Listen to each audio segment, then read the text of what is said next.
Bismillahirrahmanirrahim. Assalamualaikum warahmatullahi wabarakatuh.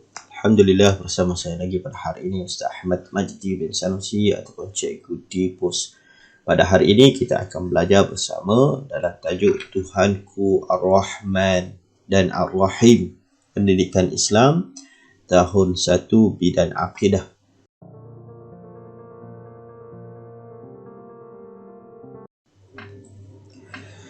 Bismillahirrahmanirrahim. Assalamualaikum warahmatullahi wabarakatuh. Alhamdulillah, bersama saya lagi pada hari ini Ustaz Ahmad Majdi bin Sanusi ataupun Cikgu di PUS. Pada hari ini kita akan belajar bersama dalam tajuk Tuhanku Ar-Rahman dan Ar-Rahim, Pendidikan Islam tahun 1 Bidan Akidah. Murid-murid boleh rujuk buku teks muka surat 84 hingga 87.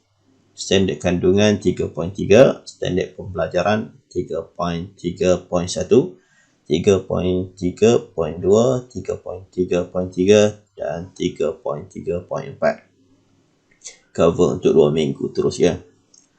Seterusnya, sebelum kita mulakan pembelajaran kita pada hari ini, elok rasanya kita mengaminkan doa, baca doa bersama Ustaz supaya diberi kemudahan dan kefahaman kepada kita insya-Allah. Bismillahirrahmanirrahim. Allahumma aftah alaina hikmataka wa anshur alaina min khazaini rahmatika ya arhamar rahimin. Wahai Tuhan kami, bukakanlah ke atas kami hikmahmu dan bentangkan ke atas kami gedung rahmatmu, wahai Tuhan yang maha pengasih. Amin amin ya rabbal alamin. Jadi objektif pembelajaran kita pada hari ini, diharap murid-murid dapat menyatakan pengertian Ar-Rahman dan Ar-Rahim. Yang kedua, menerangkan dalil naqli nama Allah Ar-Rahman dan Ar-Rahim. Yang ketiga, mengenal pasti Ar-Rahman dan Ar-Rahim Allah terhadap makhluk.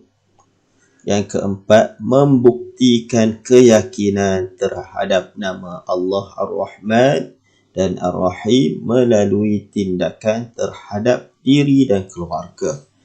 Jadi setiap apa yang kita belajar, yang keempat inilah yang paling penting. Apabila kita sudah faham, kita tahu, jadi yang penting kita amalkan dalam kehidupan harian kita. Seterusnya kita tengok tanda Allah Ar-Rahman dan Ar-Rahim.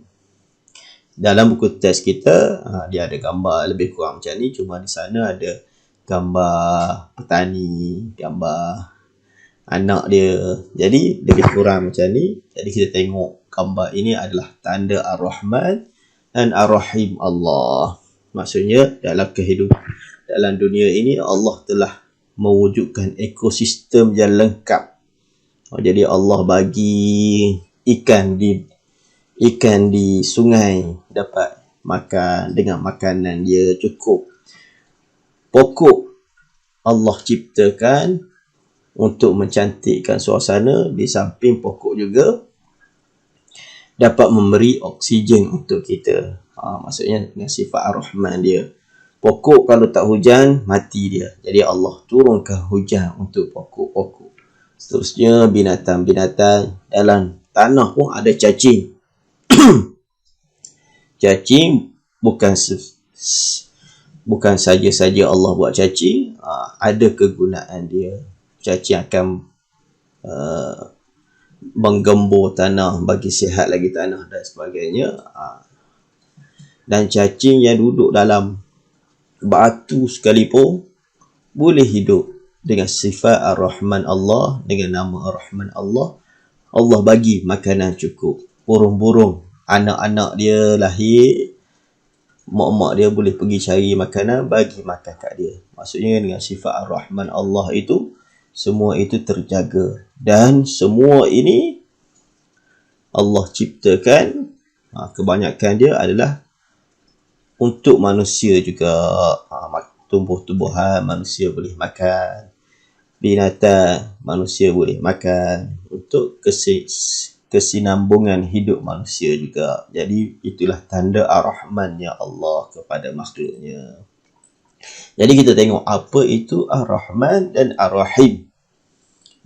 Jadi Ar-Rahman dan Ar-Rahim adalah antara nama-nama Allah yang maha indah.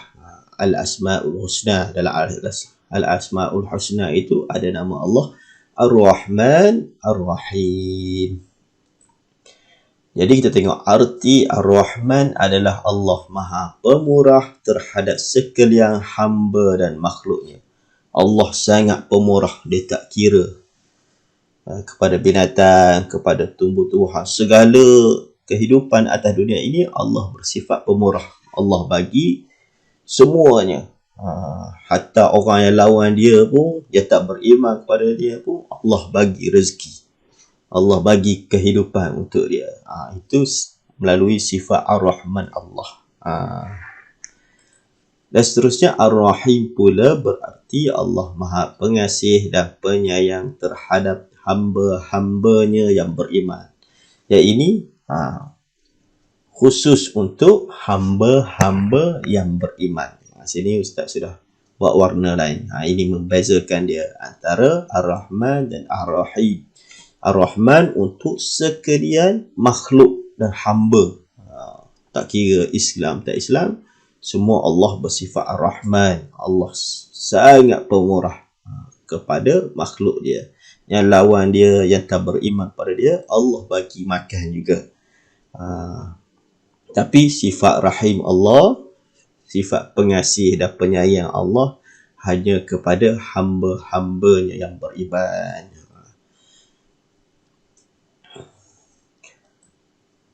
Seterusnya kita tengok hukum beriman dengan sifat Ar-Rahman Allah ini. Dengan nama Allah Ar-Rahman Ar-Rahim ini, kita wajib beriman dengan nama Allah Ar-Rahman Ar-Rahim. Dalil naqli, yang ini mudah saja, dalam surah Al-Fatihah. Bismillahirrahmanirrahim. Dengan nama Allah yang maha pemurah lagi maha penyayang. Itu dalil dia, bukti yang menunjukkan Allah itu adalah yang mempunyai nama Ar-Rahman Ar-Rahim. Anak-anak pun mudah nak ingat ni. Bismillahirrahmanirrahim. Dalam surah Al-Fatihah juga Ar-Rahman Ar-Rahim. Jadi itu menggambarkan Allah mempunyai nama iaitu Ar-Rahman dan Ar-Rahim, yang bersifat dengan Ar-Rahman Ar-Rahim.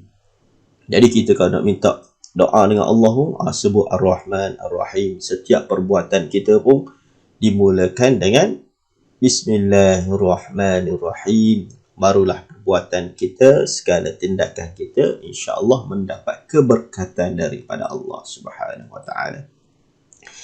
Seterusnya, apabila kita sudah mempercayai Allah mempunyai nama Ar-Rahman Ar-Rahim, Allah Maha Penyayang, Allah Maha Pemurah, Allah Maha Penyayang, apa tindakan kita?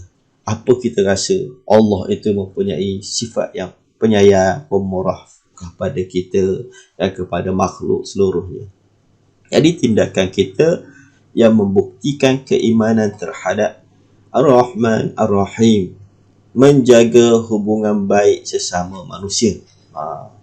Kalau Allah mempunyai sifat Ar-Rahman Ar-Rahim, jadi kita pun cuba mewujudkan Ar-Rahman Ar-Rahim sekadar mampu kita, makhluk.